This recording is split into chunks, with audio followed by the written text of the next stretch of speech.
다음 주 월요일과 화요일인 29일과 30일 이틀간 우리나라와 태평양 도서국 간 정상회의가 서울에서 처음 열립니다.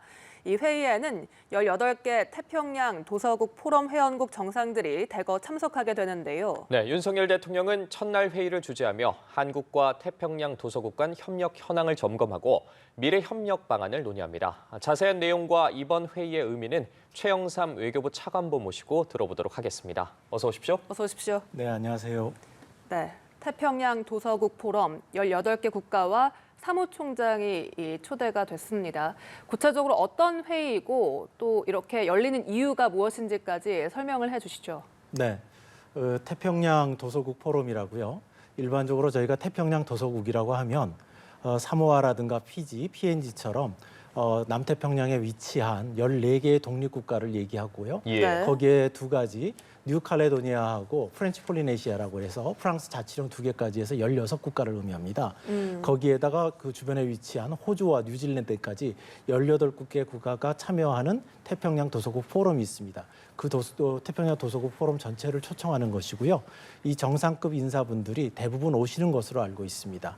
이번에 오시게 되면 우리 윤석열 대통령님과의 회담을 통해서 첫 번째로는 그동안 국제적으로 크게 국력이 신장된 대한민국과 지금까지 어떻게 협력을 해왔는데 어떻게 더 잘해볼 것인가라는 주제로 제1세션의 정상회의를 가지게 되고요. 네. 두 번째로는 저희가 또 태평양이라는 큰 바다를 같이 공유하고 있는 나라들이기 때문에 기후변화라든가 해수면 상승, 해양오염, 그 외에 여러 가지 자유로운 통항, 이렇게 공동 관심사에 대해서 논의하는 지역 및 국제 무대에서의 협력 방안에 대해서도 논의하게 될 것입니다. 네, 이번 회의에 대해서 개략적으로 설명을 해주셨는데 이 서울에서 처음 열리는 이번 정상회의를 통해서 좀 우리가 기대할 수 있는 성과 무엇이 있을까요?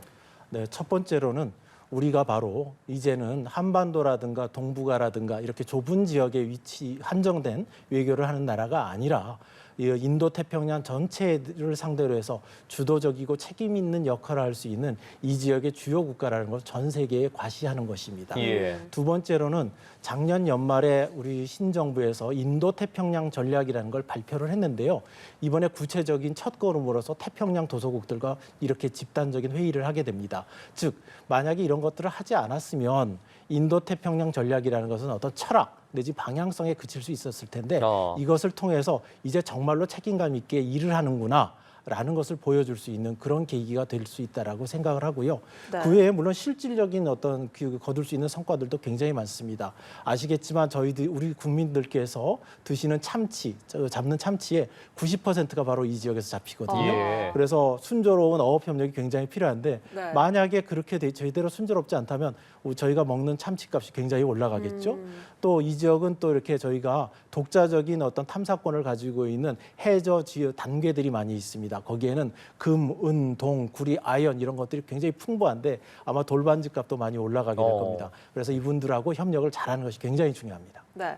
그런데 태평양 도서국가 하면 좀 생소한 국가들이 많습니다. 물론 관광지로서 들어본 나라도 있겠지만 그동안 우리나라와 어떤 교류가 있었습니까? 네, 사실 공식적인 정부 대 정부 간의 교류는 1970년에 통과 왕국입니다. 태평양 도서국이 대부분 공화정 국가들인데 통과 왕국하고 수교한 게 처음이지만 사실은 그 전후에서 이미 민간 차원에서는 경제적이든 문화적이든 굉장히 많은 교류를 가져왔습니다. 이미 아시겠지만 말씀드렸듯이 1960년대부터 우리나라 원양 어선단이 가장 먼저 많이 진출해서 조업 활동을 해서 우리 국민 경제, 국가 경제에 기여를 한 것이 바로 이 지역이고요. 사실 문화적으로도 교류가 굉장히 많았는데 저를 포함해서 아마 70, 80 세대들은 굉장히 좋아하는 노래 중에 하나가 윤영주 선생님의 우리들의 이야기라는 노래가 있습니다. 잘 알려진 건데 사실 많은 분들이 모르고 계시는데 이 노래는 이사레이라고 사랑했던 연인들의 추억을 이렇게 회고하는 피지의 민요입니다. 전통 가요이기도 하고요. 이걸 한국어로 번안해서 불릴 만큼 이렇게 교류가 많았고 사실 마샬 공화국이 1991년도에 새로운 국가 내셔널 앤썸이라고 그러죠. 애국가처럼 국가를 갖다가 제정을 하게 되는데 사실 이 국가는 고 기록은 선생께서 그 마샬 공화국의 대통령께 이렇게 헌정하신 곡에 기초해서 영감을 받아서 만든 것으로 저희는 알고 있습니다. 이렇게 많이 있습니다. 정부 대 정부 간 교류는 1970년에 통과하고 이렇게 국교 수립을 한 이후에 꾸준히 국교 수립을 해서 지금까지 16개, 14개 독립국가 중에 니우에라는 나라를 빼고는 전체 다 수교를 했고요. 네. 1995년에 제가 재미있는 일화를 하나 말씀드리고 싶은데 네. 그 당시에 람부카라는 피지 총리께서 김영삼 대통령님을 보러 오셨습니다. 오셔가지고 박진 당시 공보비서관이 영어 통역을 하는 가운데 네. 그 당시에 남태평양 포럼이라는 곳에 한국을 초청합니다. 그래서 김 대통령이 가시게 되는데 예. 그때부터 태평양 도서국 전체하고 우리하고의 이런 공식적인 집단적인 관계가 형성이 됩니다. 그게 오늘날 정상회의로 맺어지게 되는 것이고요. 아까 15개 국가하고 수교를 하고 있다고 그러는데 저희가 이번에 니우에하고 이번 정상회의 기간 동안에 공식적으로 수교를 추진 중에 있습니다. 사실 북한을 제외하고 대한민국이 전 세계에서 수교를 아직 하지 않은 나라가 4나라에 불과합니다. 예. 쿠바, 코소보, 시리아, 니우에인데요. 네. 앞에 말씀드린 3개의 국가는 사실 여러 가지 전략적인 고려 때문에 지금 당장 수교가 어렵습니다만 이제 저희가 니우에하고 이번에 수교를 마치게 되면 꼭 3나라만 남게 되는 그런 효과가 있겠습니다. 예. 앞서 참치 이야기 해주셨을 때 정말 이해가 쏙쏙 갔거든요. 네. 이 태평양 도서국이라고 하면 말씀해 주신 것처럼 좀 어업과 관련한 이 자원이 풍부할 것으로 생각이 되는데 이들 국가의 이 어업에 대한 가치가 어느 정도일지도 궁금하고 네. 또 이 외에도 좀 국제 무대에서 어떤 협력들이 가능할지도 좀 설명해 주시죠. 네. 아까 말씀드렸지만 예를 들어서 니우에 같은 나라는 예. 좀 상상하기 힘드시겠지만 전체 인구가 1,600명입니다. 1,600만 명이 아니고요. 네. 사실은 예. 몇천 명, 몇만 명 되는 국가 인구를 가진 나라들이 많아서 우리 국민들께서 들으시기에 그분들하고 해봤자 얼마나 큰 경제적인 어업을 포함해서 이득이 있을까라고 생각을 하시겠지만 네. 지도를 보시면 아실 텐데 사실 태평양 도서국들의 이의지, 배타적 경제 수역이라고 하죠. 이걸 다 이렇게 연결하면 사실 태평양 도서국의 이의지를 통과하지 않고는 태평양을 건너가는 게 사실 불가능할 정도로 넓습니다.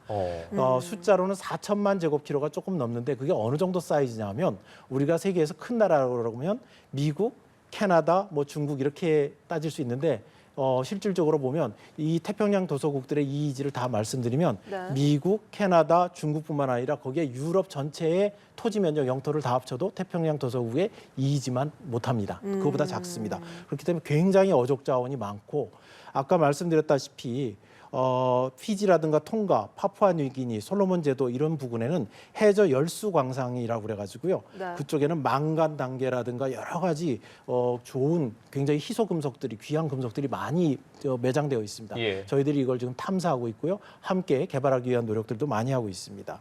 또 국제무대 협력도 굉장히 중요합니다. 아까 말씀드렸다시피 독립국가가 14개 국가라고 말씀을 드렸는데 네. 14개 국가가 다 독립적인 투표권을 가지고 있거든요.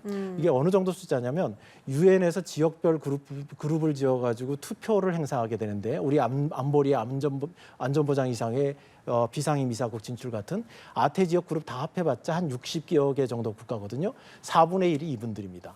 그래서 이런 투표나 선거 또 지금도 당면한 2030년 부산 엑스포에 관한 진출 이런 지지를 예. 획득하는 데 있어서도 굉장히 중요한 분들입니다. 네.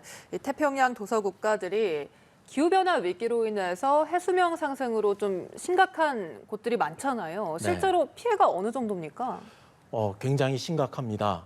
우리는 굉장히 산이 많고 그렇기 때문에 얼마나 낮은가에 대해서 실감이 나지 않으실 텐데 네. 태평양 도서국의 대부분의 국가들은 해발 고도가 거의 5m 미만입니다. 그래서 요즘에 기후변화로 인해서 계속해서 국토를 잃어가고 있습니다. 네. 첫 번째 가장 큰 문제점은 실질적인 국토 면적이 축소되고 있다는 것입니다. 가장 대표적인 예가 투발루 같은 곳인데요. 네. 투발루 같은 경우는 전체적으로 중요한 게 9개의 섬으로 된 섬나라입니다. 그런데 지금 이미 2개를 잃었습니다. 그래서 2021년인가요? 당시 기후변화 총회에서 투발루 외교장관이 몇 년 전까지만 해도 육지였던 자리에서 이렇게 연설을 읽었는데 그 당시에 이 외교장관의 허벅지까지 바닷물이 들어와 있는 것을 볼 수 있었습니다. 예. 그리고 두 번째로는 이게 바닷물이 들어오기 때문에 기존에 경작이 가능한 농작지를 잃어버리고 있습니다. 네. 그래서 그분들이 먹을 것이 없습니다. 왜냐하면 짠물이기 때문에 흙이기 때문에 그렇고요. 세 번째는 보건에 문제가 있습니다. 농작물을 경작할 수 없다 보니까 대부분은 먼 곳에 있는 나라로부터 이렇게 통조림 같은 것들 이런 부분들을 수입해서 드시게 되는데 실제 건강 수명이 전 국민들이 굉장히 급속하게 단축되는 그런 악순환을 겪고 있습니다. 저희들이 굉장히 협력해야 될 분야입니다. 네, 알겠습니다. 우리나라와 태평양 도서국 간 정상회의가 다음 주에 열리는데요. 관련해서 최영삼 외교부 차관보와 이야기 나눠봤습니다. 말씀 고맙습니다. 고맙습니다. 감사합니다.